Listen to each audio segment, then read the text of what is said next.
kontra ini, apakah apa nih sikap yang akan diambil oleh insan BP Jam Sostek dengan adanya kebiasaan baru ini, dan apakah BP Jam Sostek nanti juga akan mengikuti dari new normal ini, Pak? Tadi mungkin Niko mau bertanya ke Pak Dirum, apa strategi yang disiapkan oleh Pak Dirum dalam mempersiapkan new normal di institusi kita, Pak? PSBB, peraturan selalu berubah-ubah ya, Pak ya. Ini saya harus ngimbangin ini karena base employee semua. Iya.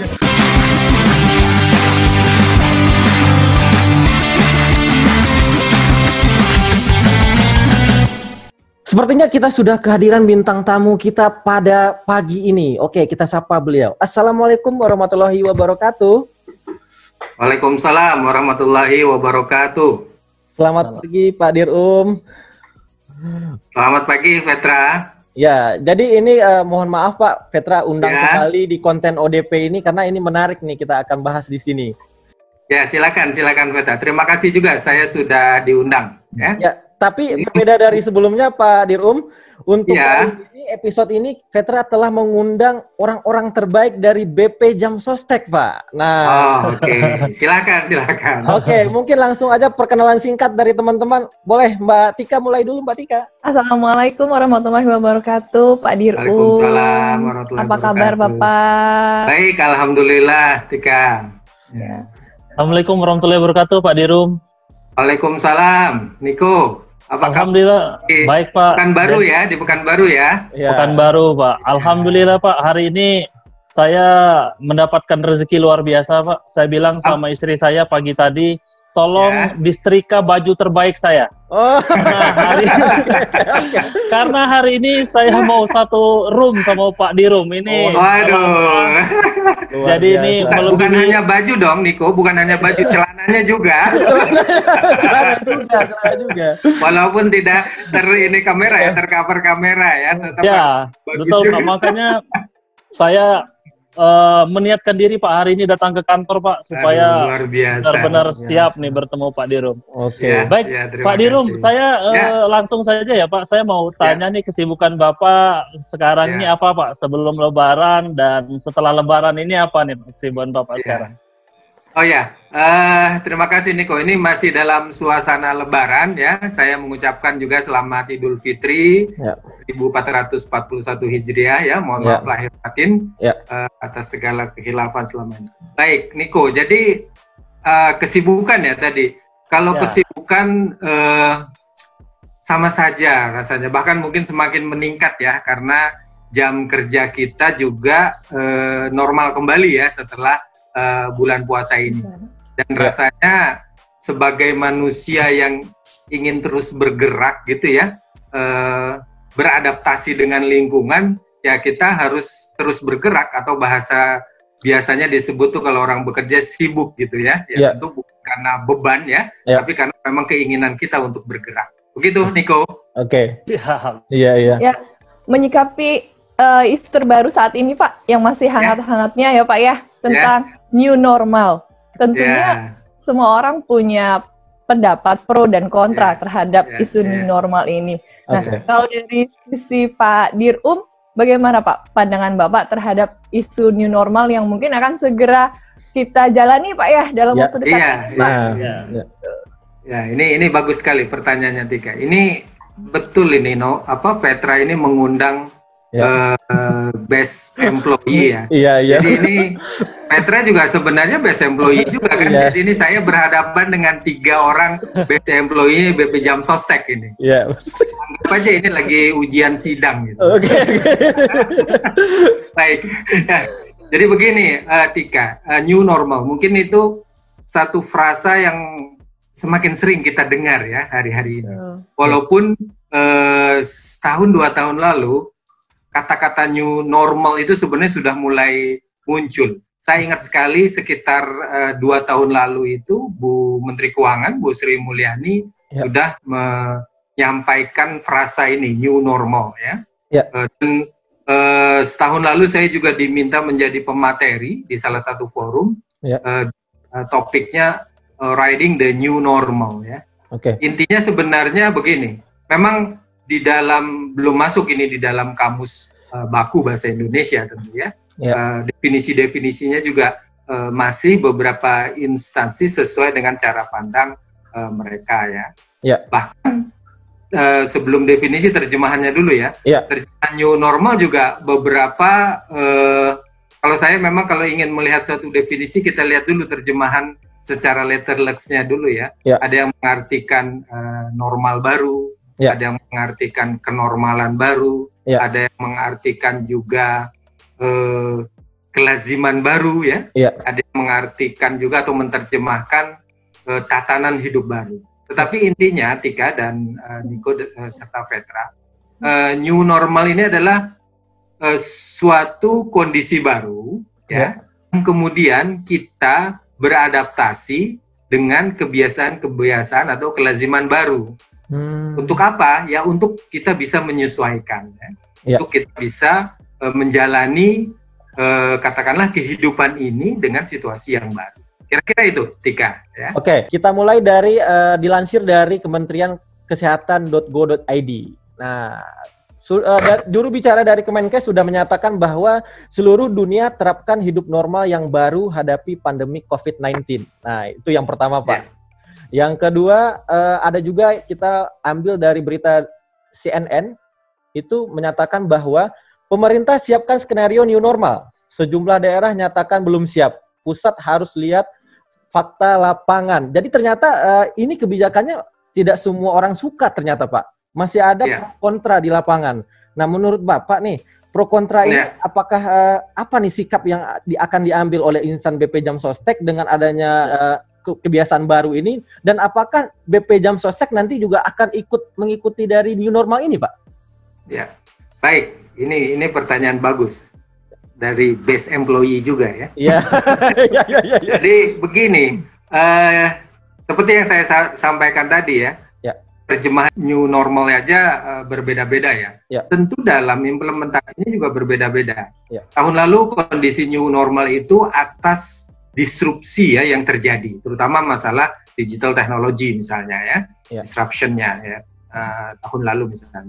Sebelum munculnya pandemi ini ya. Nah, tentu kondisi new normal pada hari ini adalah karena disrupsi dari virus corona ini atau pandemi. Nah, tadi yang disampaikan Vetra, kok ada pro dan kontra? Ya tentu saja. Kenapa ada pro? Sebenarnya kalau mau diperhalus bukan pro kontra ya, tapi ada beda pandangan ya, cara pandang yang berbeda di antara masyarakat, di antara komunitas, di antara instansi, di antara negara, di antara wilayah dan lain-lain. Kenapa berbeda? Karena memang kondisi yang dialaminya juga berbeda ya. Contoh di wilayah kita ya. Ketika pandemi ini menyebar di wilayah Indonesia, ada zona merah, ada zona hijau misalnya. Cara menyikapinya pun berbeda. Nah, oleh karena itu, menurut saya tidak menjadi persoalan ketika orang menyikapinya berbeda. Nah, tentu pemerintah melalui Kementerian Kesehatan, melalui Kementerian BUMN punya pedoman-pedoman new normal ketika melihat kondisi pada hari itu. Atau pada saat itu di tempat itu. Contoh di institusi kita aja BP Jam Sostek, teman-teman pasti memahami awal-awal waktu bulan pertengahan katakanlah ya, pertengahan awal April yang lalu, ya kan ada unit kerja kita yang WFH dengan WHO-nya 50-50, 50%. Tetapi juga ada yang WFH-nya full, ya. Tapi kemudian kita 30-70%, masih ada juga yang 50-50. Bahkan sekarang seluruh pejabat struktural diminta masuk untuk WHO dan seterusnya. Nah, penyikapan itu melihat kedinamisan dari kondisi. Jadi kalau saya melihat jangan dipandang ini sebagai sebuah ada yang setuju dan tidak setuju, tapi melihat kondisinya. Contoh kemarin, ada beberapa daerah yang waktu Hari Raya kemarin, ada beberapa daerah yang bisa menyelenggarakan sholat Idul Fitri di masjid atau di lapangan. Tapi ada beberapa daerah yang memang tidak memungkinkan untuk itu. Nah, itulah kelaziman-kelaziman baru menuju kondisi new normal. Itu kira-kira Vetra ya. Mantap, luar biasa sekali nih. Bro Niko kayaknya ada yang mau ditanyakan nih. Iya, ini tambah seru kalau diskusi. Ini Niko tadi kan bajunya disetrika oleh Istrinya ya. Pertanyaannya ini dibikinin sama istrinya juga nggak ini? Dipersiapkan gitu ya? Iya, benar Pak. Ya silakan. Baik, Pak Dirom. Jadi kita tahu bahwa sekarang banyak perusahaan-perusahaan mengambil sebuah kebijakan WFH, bahkan banyak perusahaan seperti Facebook, Twitter, kemudian Shopify, salah satu perusahaan terbesar di Kanada, kemudian PSA, perusahaan otomotif di Perancis, mereka mengambil kebijakan atau strategi untuk WFH selamanya dan lain sebagainya. Tapi mungkin Niko mau bertanya ke Pak Dirom, apa strategi yang disiapkan oleh Pak Dirom dalam mempersiapkan new normal di institusi kita, Pak? Nah, baik. Nah, ini penting ini. Jadi saya menyebutnya kelaziman baru dalam cara bekerja ya. Nah, itu yang ditempuh oleh Google, Facebook, bahkan Gojek di Indonesia. Gojek di Indonesia itu sudah menetapkan sampai akhir tahun ini akan melakukan WFH full ya. Artinya hanya beberapa fungsi kritikal saja yang di kantor ya. Selebihnya itu karyawannya bukan mitranya ya, bukan pengemudinya ya, tetapi karyawannya itu bekerja dari rumah ya, work from home gitu. Nah, bagaimana institusi kita menyikapi hal ini? Ya tentu kita melihat kelaziman baru cara bekerja kita itu utamanya disesuaikan dengan protokol kesehatan kita. Itu sebenarnya. Contohnya begini, di awal-awal Maret itu kan kita, di pertengahan Maret itu awal-awal merebaknya pandemi, itu kan kita melakukan WFH 50%, WAO 50%. Nah, kenapa? Gitu kan? Karena memang ruang kerja kita, tempat bekerja kita itu harus mematuhi protokol physical distancing. Sehingga di kantor itu tidak boleh banyak yang berkerumun, ya kan? Jaga jarak gitu ya antara karyawan ya. Nah, itu kemudian 50%. Jadi 50% di rumah, 50% bekerja di rumah, 50% bekerja di kantor. Itu. Nah, terus kenapa kemudian mungkin Vetra semua ingat ya? Itu 16 hari bergantian. Gitu kan? Betul. Pertama kali kenapa? Itu untuk kita menyesuaikan dengan masa inkubasi. Kan tujuan kita WFH WAO ini untuk memutus ya penyebaran, memutus rantai penyebaran COVID-19 ya. Jadi itu 16. Nah, setelah itu kan enggak.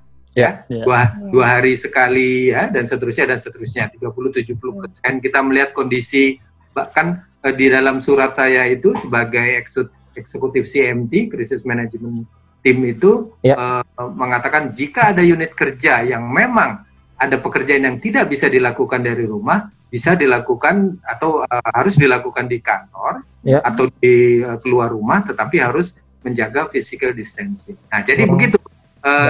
Kita menyikapinya seperti itu. Nah, apalagi kita ini sebagai badan hukum publik ya, pelayanan publik, tentu peserta kita nggak semuanya bisa kita layani dengan WFH atau dengan kalau dengan kita dengan lapak asik ya, dengan digital. Kira-kira itu, Niko ya. Jadi kita itu melihat kondisi yang ada. Gitu.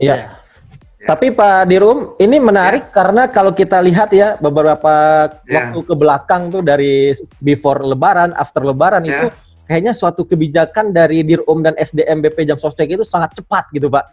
Tiba-tiba ada lagi edaran baru, tiba-tiba ada lagi protokol baru. Kayaknya sedemikian prepare-nya gitu seorang Dirom gitu Pak. Boleh cerita dulu Pak, maksudnya pengalaman Bapak tiba-tiba kok bisa seperti itu banget gitu Pak?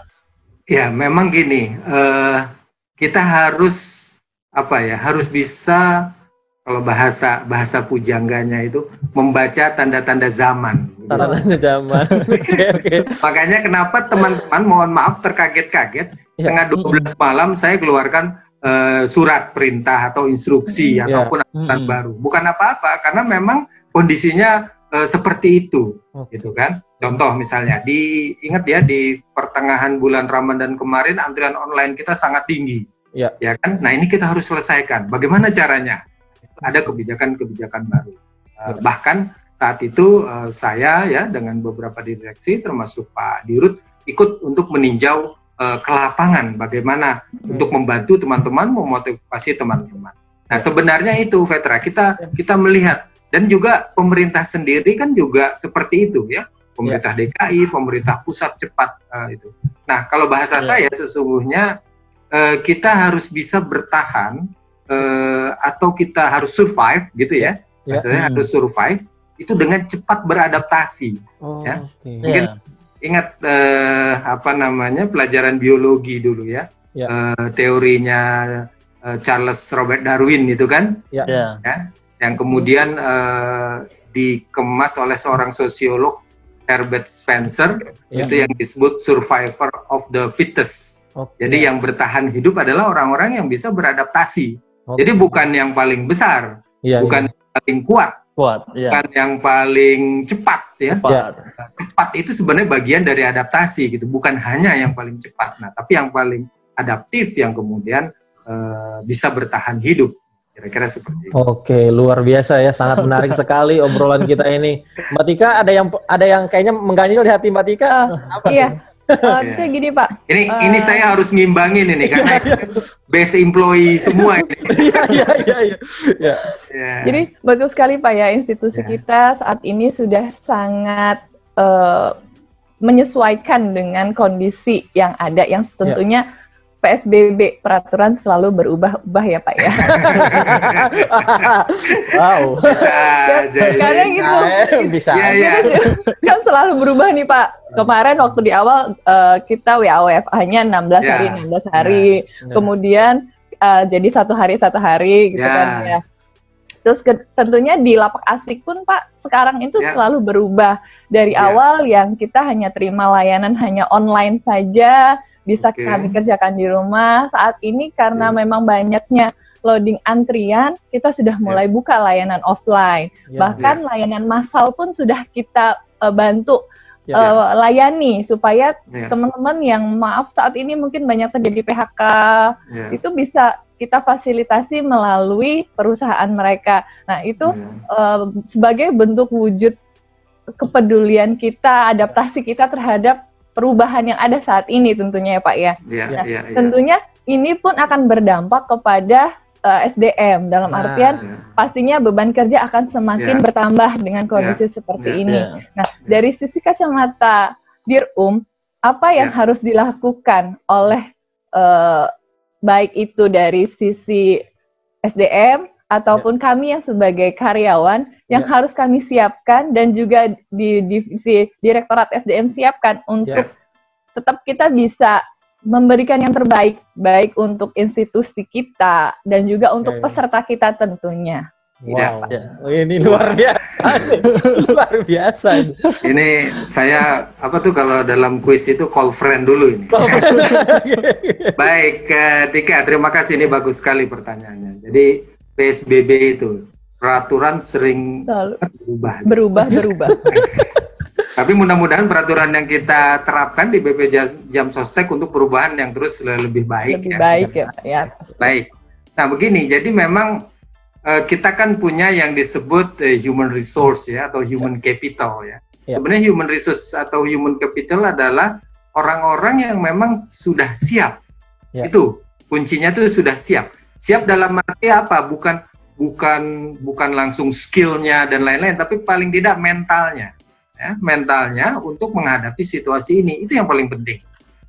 Persoalan kemudian tadi misalnya beban pekerjaan misalnya bagian pelayanan ini menjadi begitu meningkat, Kemudian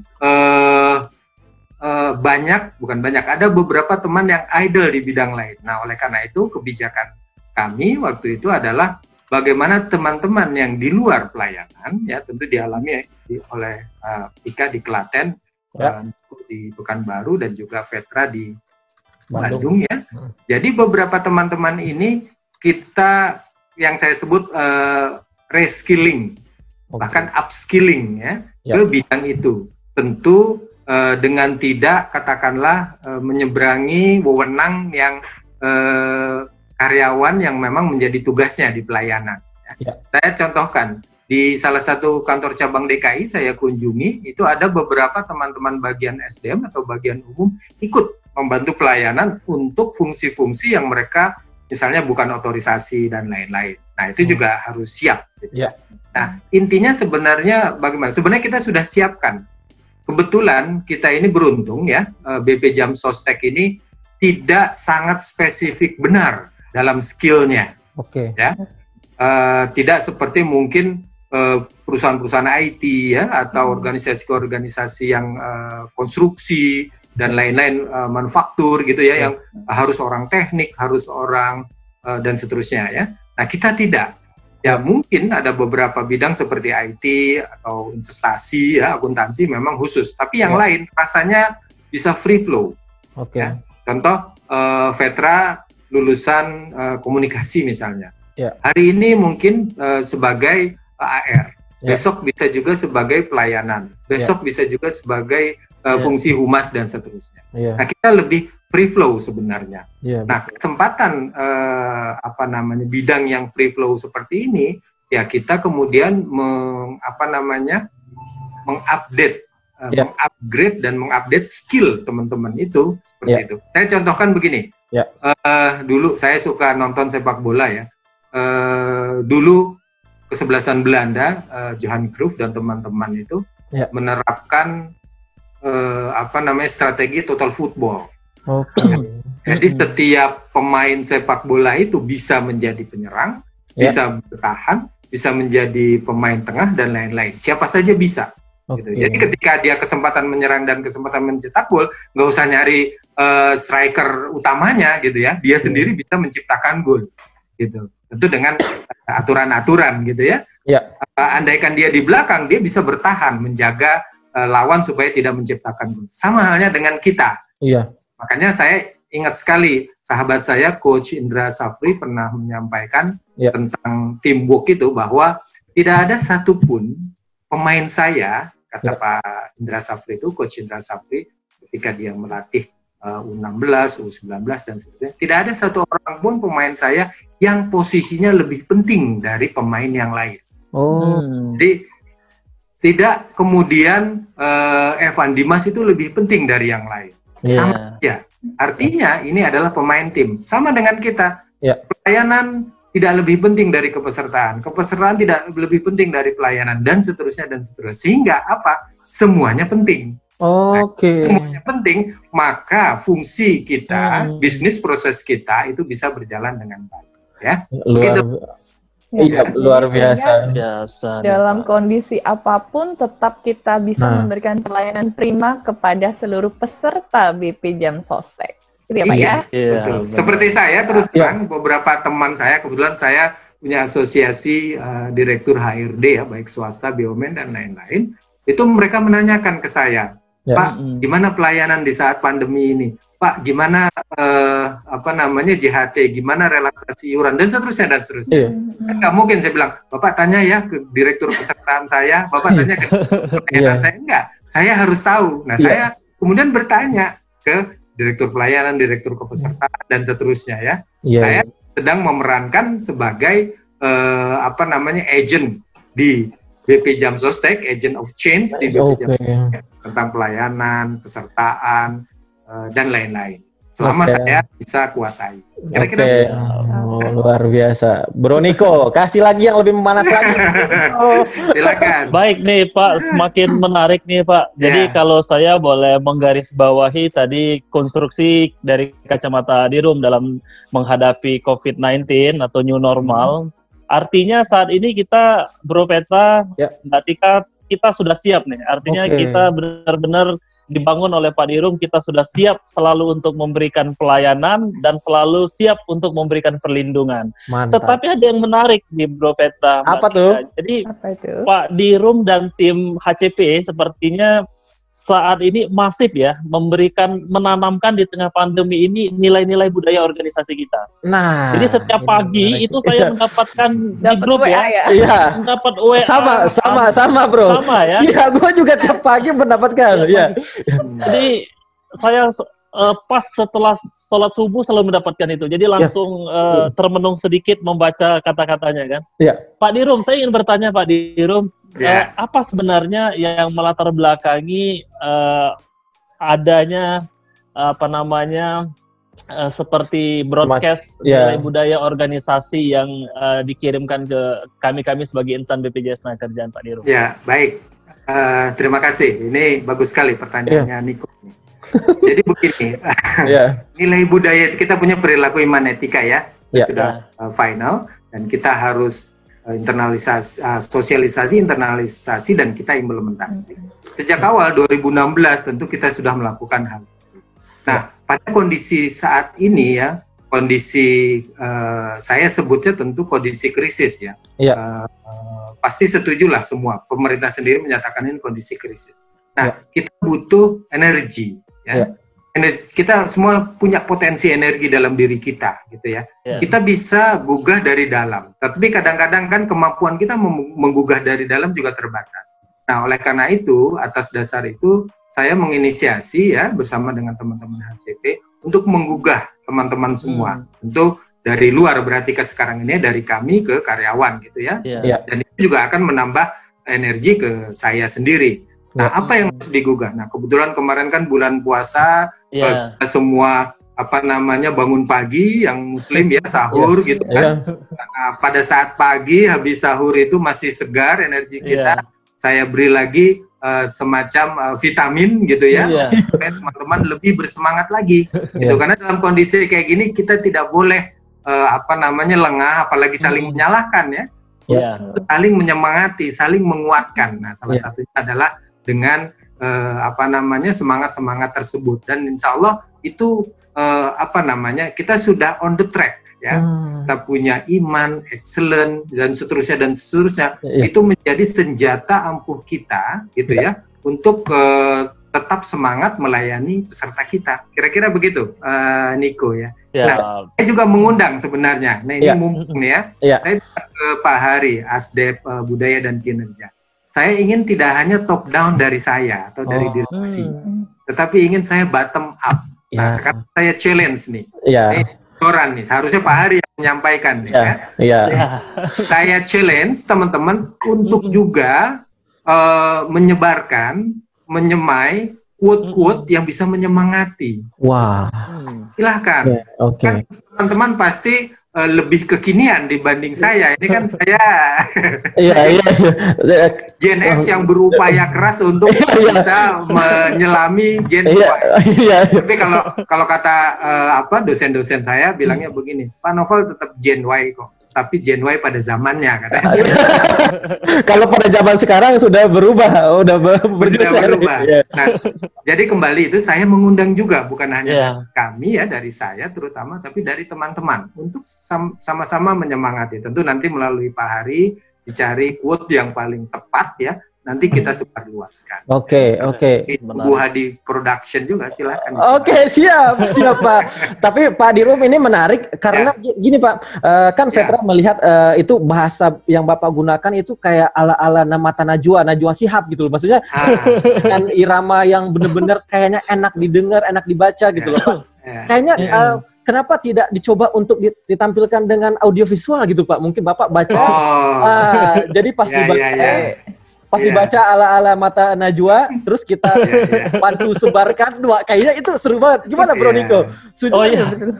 Benar Pak, kita malam tuh sempat berpikir juga Pak sama Petra, bagaimana ya cara membantu kira-kira nih quote-quote-nya Pak Dirum itu benar-benar sampai ke seluruh insan di BPJS Tenagakerjaan. Tapi dengan memang Pak Dirumnya visual gitu Pak. Lebih menarik lagi kan, langsung.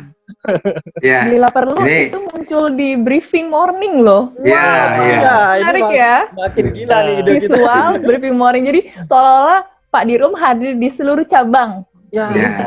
Pak. Baik. Jadi begini ceritanya. Pak Hari, ini saya buka aja ini ya. Pak Hari kan selalu diskusi dengan saya. Pak, ini kan ada 21 perilaku, ya kan? Nah, kemudian Bapak menuliskan setiap hari satu, kemudian disampaikan. Kalau sudah 21 hari, terus apa Pak yang disampaikan? Nah, kan? Benar-benar. Saya bilang Pak Hari, sebenarnya saya punya skenario atau desain yang panjang.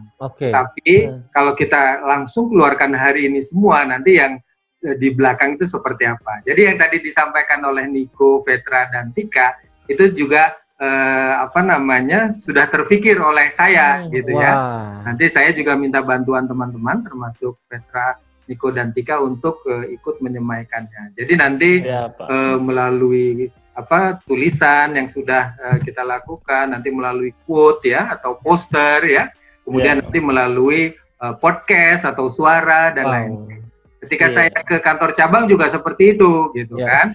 Ya saya bilang begini Bu, Pak, sementara itu tulisan, nah suaranya Bapak Ibu pilih karyawan yang bisa berpuisi. Oh, gitu. Najwa sih ya.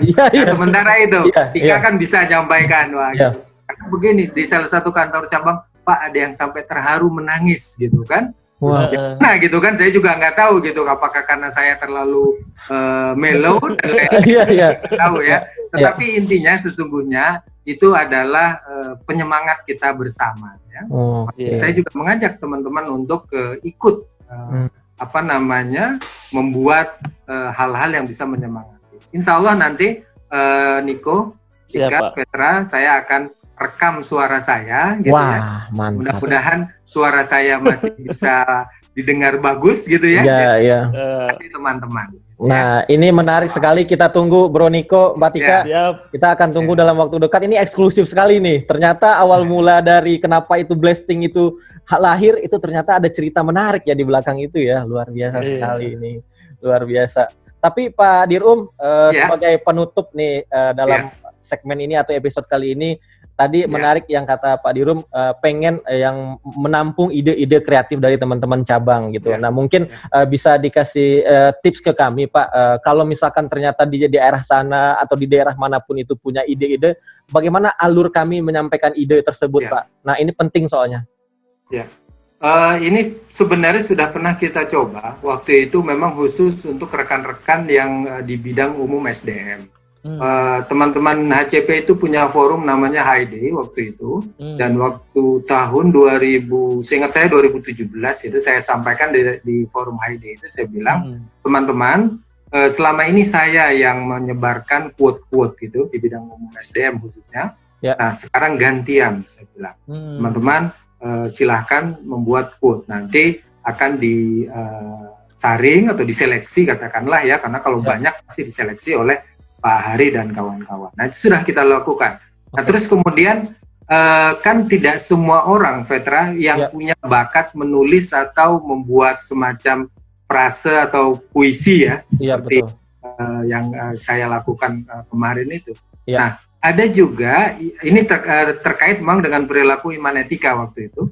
Ada juga yang hobi fotografi. Ya.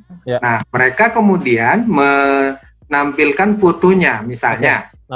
Perilaku keteladanan, perilaku kepedulian. Nah, mereka wakili dengan foto ini. Itu waktu itu dikompetisikan. Maka kemudian adalah kemudian muncul atau terpilih 5 terbaik dari 7 terbaik dari yang tulisan, 7 terbaik dari foto. Dan kemudian itu kami undang ke Jakarta. Hadiahnya nggak mahal-mahal, cuma makan siang dengan kami ya, dengan yang kedua diajak ke jalan di keliling Jakarta, itu saja, 1 hari saja. Nah itu mereka sangat excited. Cuma ketika makan siang bersama saya tidak excited kelihatannya, saya juga nggak tahu. Makannya sedikit gitu kan, saya nggak tahu gitu ya. Padahal saya sudah nggak jaim lagi gitu kan. Iya benar. Jaim. Saya bilang Oke, kalau gitu saya pura-pura bilang gini aja, saya ada rapat lagi, saya tinggal dulu ya. Iya. Saya tinggal, kata Pak Hari, Pak makannya jadi lahap itu Pak. Katanya. Ya takutnya nanti kalau makan di depan Pak Dirum, takutnya nanti mempengaruhi karir Pak. Iya. Nah jadi alurnya nanti pertanyaan Petra, alurnya nanti secara resmi oleh Pak Hari dan teman-teman di Keasdepan Budaya dan Kinerja itu akan disampaikan melalui Kanwil, Kakanwil, kemudian melalui Depdir. Nah nanti silahkan ada jalur khusus ya, artinya tidak perlu birokrasi harus ke atasan dulu dan lain-lain, nanti langsung lewat HCP, timnya Pak Hari yang kemudian akan menyeleksi. Ya rasanya juga seleksinya bukan seleksi yang sangat ketat ya, paling tidak seleksi, dan itu nanti akan ditampilkan. Misalnya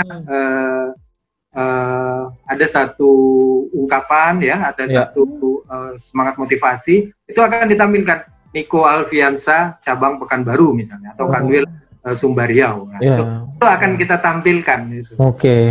Ini tersendiri buat pimpinan unit kerjanya. Pernah Pak, ini anak saya nih Pak di Tangerang Selatan, Pak ini anak saya Pak di Maluku dan lain. Oh iya Bu, saya tahu. Iya Pak, saya tahu. Gitu. Saya memintakan.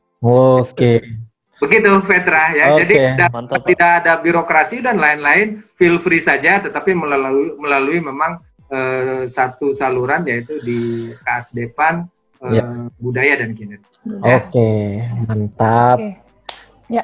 Baik. Ada lagi pertanyaannya? Mbak Tika atau saya balik nanya? Kalau saya nanyanya nanti pada saat penjurian best employee. Udah pernah kan ditanyakan semua kan? Ya benar. Iya Pak. Baik Pak, berarti pada saat ini BP Jam Sostek sudah siap untuk selalu beradaptasi dengan segala kondisi new normal, dengan segala peraturan dan protokol yang sudah ada Pak ya, baik itu untuk melindungi seluruh insan BP Jam Sostek dari pandemi COVID-19 ini, tapi kita juga tetap akan selalu memberikan yang terbaik, pelayanan yang terbaik kepada seluruh peserta BP Jam Sostek pastinya. Ya Pak ya, tanpa jadi begini, ada kata-kata saya nih, mau tidak mau, suka tidak suka, kita harus siap. Jadi itu sebenarnya kuncinya, terutama dari mental kita ya.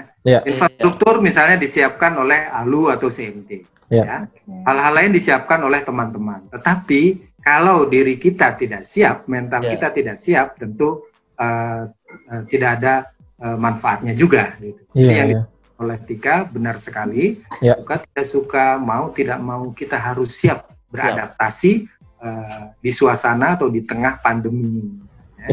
Luar biasa. Karena dilihat dari artikel Pak Dirum juga, beliau menuliskan gini Mbak Tika, kita terpaksa, dipaksa, terbiasa, dan bisa. Nah itu mungkin penutup ada dan membudaya terakhir. Baik. Ingin Pak Dirum sampaikan ke insan BP Jam Sostek. Ya baik. Ini tentu pengalaman saya ketika menanamkan values ya di dalam satu organisasi, ada 5 tahap yang harus kita lalui. Dan itu akhirnya terulang terus. Ya sampai ketika kondisi pandemi ini. Tadi betul yang disampaikan oleh Petra. Jadi pertama, kita itu harus dipaksa. Ya, dipaksa oleh protokol kesehatan, dipaksa pakai masker. Kita ini enggak dengan kesadaran sendiri tiba-tiba kita beli masker, pakai masker, kan enggak, kita dipaksa pakai masker. Sekarang itu ya, akhirnya kita sudah terbiasa. Jadi dipaksa dulu, kemudian kita terpaksa. Dipaksa pakai masker nih, kita terpaksa pakai masker.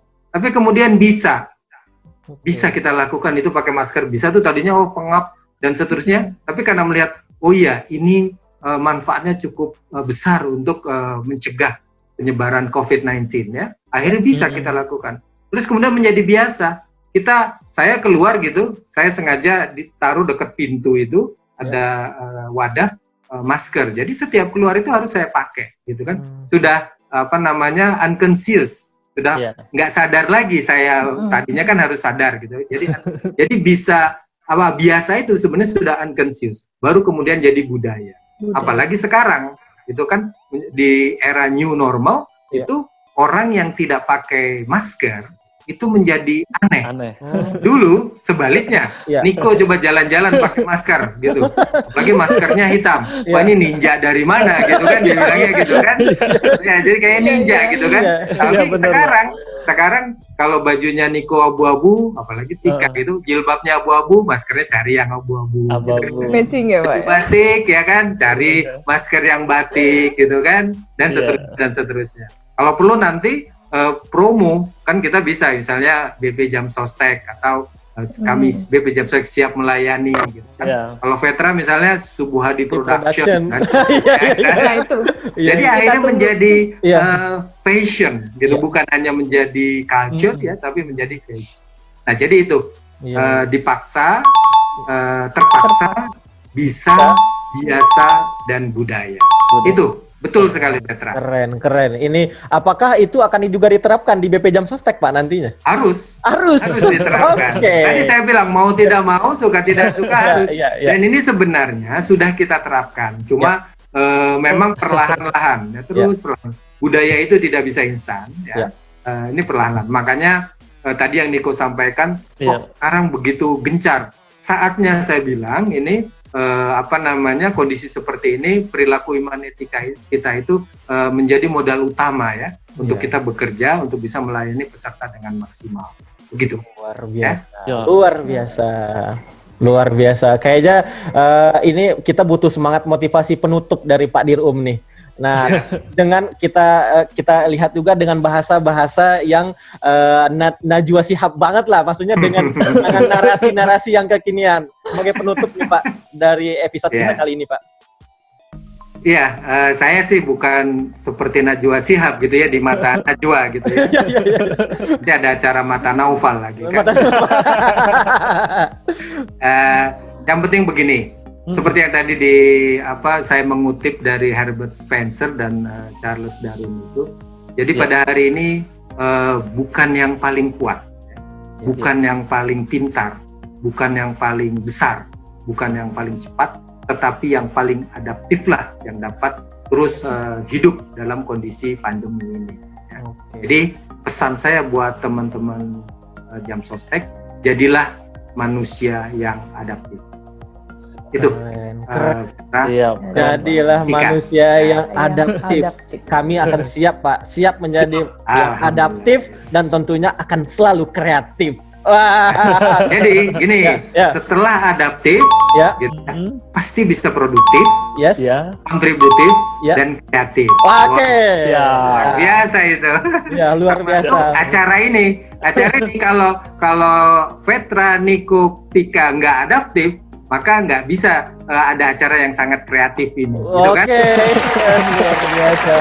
Aduh, luar biasa sekali ya. Jadi kita punya kesempatan langsung bertukar pikiran, mendapatkan suatu siraman-siraman dari Pak Noval selaku Direktur Umum dan SDM BP Jam Sostek. Itu luar biasa sekali, Pak. Ada ucapan terakhir dari Niko dan Mbak Tika? Ada ucapan khusus? Yang pasti saya secara pribadi mengucapkan terima kasih untuk kesempatan ini, Pak. Kesempatan yang sangat berharga untuk kami. Terima kasih insight-nya hari ini. Kemudian terima kasih juga atas segala kebijakan-kebijakan dari manajemen yang tentunya sangat memperhatikan insan BP Jam Sostek, baik dari sisi kesehatan, baik kesehatan mental dan juga kesehatan fisik yang pasti ya Pak ya. Untuk kami tetap bisa kuat dan adaptif dalam menghadapi pandemi ini, dan semoga kami akan tetap terus berusaha untuk memberikan kontribusi positif dan yang terbaik untuk BP Jam Sostek dan juga kepada peserta. Terima kasih Tika. Terima kasih. Baik, saya juga Pak, sama pribadi Pak, saya mengucapkan terima kasih sekali Pak hari ini. Saya nggak terbayangkan bisa satu room nih sama Bapak. Nggak pernah bermimpi nih Pak. Luar biasa untuk hari ini Pak, insight yang luar biasa yang udah diberikan. Yang pasti kami insan BPJS Tenagakerjaan terus akan mengikuti protokol kesehatan, mengikuti semua kebijakan dari manajemen. Yang pasti kami siap untuk memberikan pelayanan yang terbaik di unit kerja kami masing-masing Pak. Mantap. Terima kasih Niko, terima kasih. Mantap. Dari Petra cuma satu Pak, Pak jangan bosan-bosan untuk diundang kembali. Oh iya. Oke. Dari saya juga ke Petra jangan bosan-bosan juga ngundang saya. Oh gitu. siap Pak, siap. Jadi saya alhamdulillah banyak belajar dari teman-teman yang lebih muda dan mudah-mudahan ini membuat lembaga kita lebih baik lagi. Demikian ya Petra ya. Terima kasih Pak Dirum. Sampai ketemu. Terima kasih. Assalamualaikum warahmatullahi wabarakatuh. Waalaikumsalam warahmatullahi wabarakatuh.